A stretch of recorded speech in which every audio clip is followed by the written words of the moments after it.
So, dear friends, today in CBSE 12th Mathematics, topic is probability and subtopic is Bayes theorem. आज हम लोग Bayes theorem के base पर जो question probability में आते हैं उसको हम लोग डिस्कस करेंगे और देखेंगे कि कौन सी प्रॉब्लम्स पर ये फॉर्मूला लगता है, क्योंकि प्रोबेबिलिटी पर बहुत से मेथड्स हैं और सबसे ज़्यादा प्रॉब्लम बच्चों की क्या रहती है, आइडेंटिफाई करना मुश्किल हो जाता है कि किस टॉपिक पर वो क्वेश्चन दिया गया है। और टॉपिक समझ में आ गया कि ये पर्टिकुलर प्रॉब्लम इस मेथड की है तो बड़ी आसानी से हम लोग उसको सॉल्व कर सकते हैं। तो जरा हम लोग बढ़ते हैं आगे। तो डियर फ्रेंड्स देखें, if E1, E2, En are n non-empty events, E1, E2, En तक n हमारी क्या है, नॉन एम्प्टी इवेंट्स है। नॉन एम्प्टी इवेंट्स का मतलब क्या है, उसमें कुछ ना कुछ सैंपल स्पेस या कुछ ना कुछ एलिमेंट्स रहेंगे। Yes, which constitute a partition of sample space S। Capital S जो है सैंपल स्पेस बनाती है, सबको मिलाकर के जितने भी हमारे पास नॉन एम्प्टी इवेंट्स हैं, that is E1, E2, En and are pairwise disjoint. एक बात और अपने को ध्यान रखनी है कि E1 और E2 में कोई कॉमन नहीं है एलिमेंट, E2, E3 में no element is common, like that pairwise अगर हम देखेंगे तो इनमें कोई भी एलिमेंट कॉमन नहीं है, इसी का मतलब डिसजॉइंट है। And E1 union E2 union En तक सबका यूनियन कर लें, सारी इवेंट्स को इकट्ठा कर लें, that will be equal to the sample space. Sample space को ही डिवाइड किया गया, वापस जब इनको इकट्ठा करेंगे तो सैंपल स्पेस के बराबर आ गया। And A is any event of non-zero probability, then अब आप जरा ध्यान दीजिए कि ये हमारा बायेस थ्योरम का जो फॉर्मूला है वो क्या है, probability of EI by A। अब अच्छे से समझ लीजिए, probability of EI, probability of A by EI summation J equal to 1 to n। जितने भी हमारे पास टर्म्स आएंगे, 2 है, 3 है, 4 है, उसको हम लोग क्वेश्चन के अंदर डिस्कस करेंगे। तो J equal to 1 to n, probability of EJ particular, मान लो फर्स्ट की निकाली है, सेकंड की निकाले, थर्ड की निकाले, उसके हिसाब से। And probability of A by EJ। देखिए ये टर्म और ये टर्म आपको ध्यान रखना है। यहां पर क्या है, EI A is given event है, और जो EI है, EI हमारे पास क्या रहती है, दैट इज दिस। ये वाली टर्म जो है आपको probability to find the probability of EI such that A is given to you, and here opposite हो गया, A is to find और यहां पर EJ जो है गिवन इवेंट है। ये दोनों का अंतर है। तो ये पर्टिकुलर फार्मूला है, दोबारा बोल रहा हूं, probability for EI by A that is equal to probability of EI। याद रखने का तरीका क्या है, जो टर्म यहां पर है तो वही टर्म यहां आ जाएगी, right. Probability of A by EI, जो टर्म यहां पर है इसी का उल्टा यहां पर आ जाएगा, A by EI। And J equal to 1 to n summation E of probability of EJ and similarly A by EJ। 1 है, 2 है, 3 है, ऐसे करके हम लोग इसको लेके चलेंगे। This is the particular formula for Bayes theorem. ये बेस थ्योरम का फार्मूला है और इसको हम लोग आगे एक्सप्लेन करेंगे।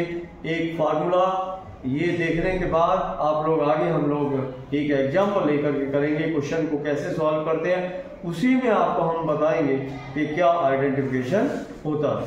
डियर स्टूडेंट्स, जरा थोड़ा सा और हम लोग आगे बढ़ते हैं और बायेस थ्योरम के ऊपर हमारे पास एक प्रॉब्लम लेके चलेंगे और उसको अच्छे से हम लोग आइडेंटिफाई भी करेंगे और इसको कैसे सॉल्व करना है इसको भी हम लोग देखते हैं। पहले देखिए, एक क्वेश्चन पढ़ रहा हूं, a bag first contains 3 red and 4 black balls you are given here. जरा ध्यान दीजिए कि यहाँ पर हम लोगों को 3 रेड और 4 क्या दे रखी है, ब्लैक बॉल दे रखी है। किसमें, बैग फर्स्ट में, you are getting this one, bag first black balls, while another bag second. दूसरा बैग एक और है जिसमें कितनी बॉल्स हैं, 5 red and 6 black balls are there. तो कुल मिला के यहाँ तक का सिचुएशन ये है कि 2 बैग आपको मिले हुए हैं, उन दोनों बैग्स में कुछ कुछ बॉल्स हैं, उनका 2 तरह का कलर है, रेड और ब्लैक। आगे बढ़ते हैं। 1 बॉल इज ड्रॉ, आपको क्या करना है, एक बॉल को ड्रॉ करना है at random from one of the bags. ध्यान दीजिए हमारा ये पार्ट बहुत इंपॉर्टेंट पार्ट है। आपके पास 2 बैग हैं, आंख बंद कर लीजिए। आंख बंद करने के बाद आपको बैग को सिलेक्ट करना है। एक बैग आपके हाथ में आएगा, हो सकता है वो फर्स्ट हो सकता है वो सेकंड हो, दोनों में से एक बैग आएगा and it is found to be red. ये जो है, जो बॉल आपने ली वो आपको क्या मिली, रेड बॉल मिल चुकी है।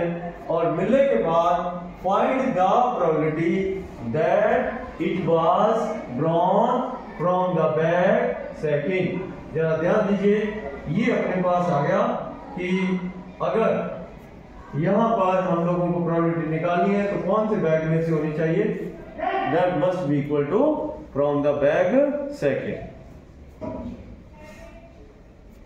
जरा इसके सॉल्यूशन पर चलते हैं, बहुत अच्छे से समझ लीजिए क्योंकि ये मॉडल सॉल्यूशन है, बेस थ्योरम के बेस पर एक प्रॉब्लम दी है हमने। So let us have this is first container and let us take this is second container और बैग। फर्स्ट वाले में हमारे पास जो है कितनी रेड बॉल्स हैं, 3। फर्स्ट वाले में 3 रेड बॉल है, number 1, number 2 and number 3. 3 red balls are, you are given this 3 red and 4 black balls are given to you. 4 black ball है तो 1 2 3 and 4 black balls you are given। 4 black ball है, 3 red ball है। अब जरा हम लोग उस पर चलते हैं। सेकंड बैग में आपको क्या दिया, सेकंड बैग में 5 रेड और 6 ब्लैक बॉल। पहले 6 हम ब्लैक बनाएंगे, 1 2 3 4 5 and 6 black balls are here and finally you are given this, how many red, 5 red balls are there, so 1 2 3 4 and 5। ये 2 बैग हैं, 2 बैग में ऐसे ऐसे करके बॉल्स दे रखी है। यहां तक हम लोग आगे and it is found to be red. आपको क्या करना है, इन दोनों बैग में से आपको क्या करना है, एक बैग को सिलेक्ट करना है। तो इन दोनों में से हम लोग एक बैग को सिलेक्ट कर लेते हैं। हमें नहीं पता फर्स्ट है कि सेकंड है, वी आर सिलेक्टिंग 1 बैग, सिलेक्टिंग 1 बैग, may be first may be second. यहां तक पहुंच गए। अब आगे बढ़ते हैं और उसमें से हम एक बॉल को ड्रॉ कर लेते हैं। इसमें से एक बॉल को हम ड्रॉ कर लेते हैं और वो हमें क्या मिली, रेड मिल गई। क्या मिली, रेड मिल चुकी है। We are getting this red.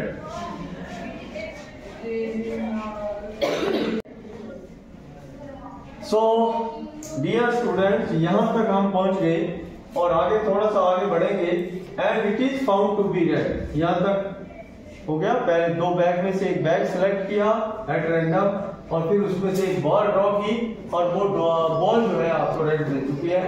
Find the probability that it was drawn from bag second. अब देखिए कि इसको जो फर्स्ट बैग ये था, सेकंड बैग ये था और आपका काम है कि यहां से हमने बॉल तो ड्रॉ कर ली, लेकिन वो बॉल जो है सेकंड बैग में से आनी चाहिए। ये हमारा क्वेश्चन है कि that must be drawn from the bag second. Okay, तो जरा ये तो था क्वेश्चन का एक्सप्लेनेशन। अब बात आती है कि why it is related with bias theorem. आपको जब भी प्रोबेबिलिटी का क्वेश्चन मिलेगा तो हम लोगों को पता लगाना पड़ेगा कि ये क्वेश्चन इस टॉपिक का है।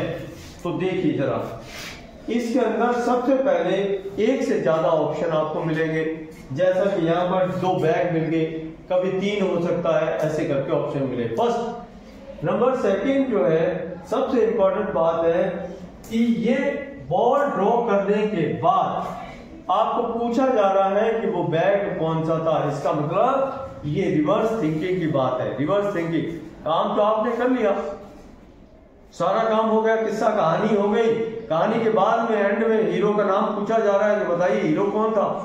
तो बिल्कुल वैसे कि वैसे ये जो है एक बॉल आपने ड्रॉ कर ली, वो रेड निकली, लेकिन रेड बॉल आनी कहां से है? सेकंड बैग में से आनी चाहिए। तो ये इसका आइडेंटिफिकेशन है। तो डियर स्टूडेंट, इसको याद रखिएगा कि जब भी बेस थ्योरम के बेस पर प्रोबेबिलिटी का क्वेश्चन आता है तो उसमें रिवर्स थिंकिंग जरूर मिलती है। चलिए थोड़ा इसके सॉल्यूशन पर आते हैं। प्रोबेबिलिटी ऑफ E1 और E2 हम मानते हैं E1 बैग फर्स्ट का सिलेक्शन होना, E2 इवेंट हमारी हो गई बैग सेकंड का सिलेक्शन होना। अब जरा बताइए कि प्रोबेबिलिटी ऑफ E1 कितनी हो जाएगी? There are 2 bags, 1 bag is selected out of that, so its answer is 1/2। दोबारा बोल रहा हूं, E1 क्या है? सिलेक्टेड, जो बैग आपने सिलेक्ट किया वो फर्स्ट बैग है। E2 क्या है? जो बैग आपने सिलेक्ट किया वो सेकंड बैग है। तो E1 is equal to 1 2 and E2 is again 1 2। Dear friends, इस फार्मूले के अंदर E1 चाहिए मुझे, E2 चाहिए और A by E1 और A by E2 चाहिए। तो A by E1 का मतलब क्या है? E1 तो पता है लेकिन A होना चाहिए, और A इवेंट हमारी क्या है? To draw red ball, to draw red ball.